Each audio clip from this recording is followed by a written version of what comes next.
Imagine this. Nearly every country in the world is in debt. America's debt has surpassed $38 trillion. Even Japan carries trillions of dollars in debt. European countries are already under a massive debt burden. Even oil-rich nations continue borrowing money. Naturally, it makes people ask, if everyone is in debt, then who do they owe? And this is where things become really interesting.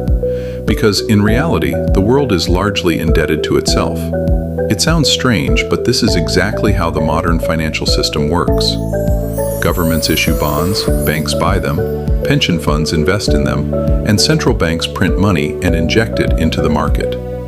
Then citizens pay taxes, and that money flows back into the system again. In other words, money constantly circulates within the same cycle. Even the money in our pockets today is actually built on a system of trust. In the past, money was backed by gold. Today, it is backed by the belief that the government will repay this debt. And the entire system survives largely because of that trust. For example, many people think America is dependent on China. Yes, China does hold U.S. Treasury bonds, but the majority of U.S. debt is actually owned by American institutions themselves.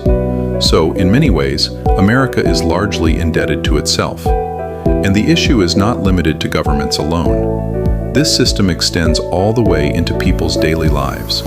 Banks issue loans, people buy homes, companies make investments, governments spend money. Debt functions almost like fuel for the economy. And this is where an important reality appears. Governments generally do not plan to fully pay off all of their debt. Because the system itself was never designed that way. Old debts are rolled over with new debts.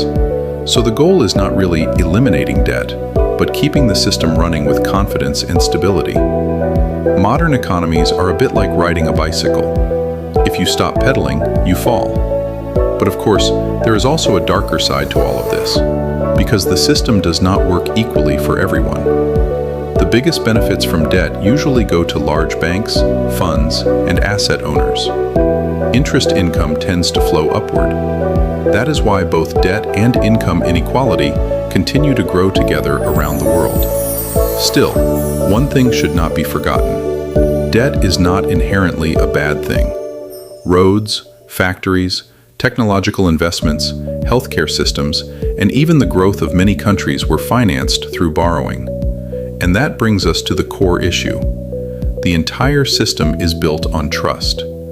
As long as people trust governments, the system works. As long as investors believe this economy will survive, the wheel keeps turning. But once trust disappears, crises begin. So, in the end, the truth is this. The modern world stands not only on money, but on trust itself. And as long as that trust continues, this enormous debt system will keep moving forward.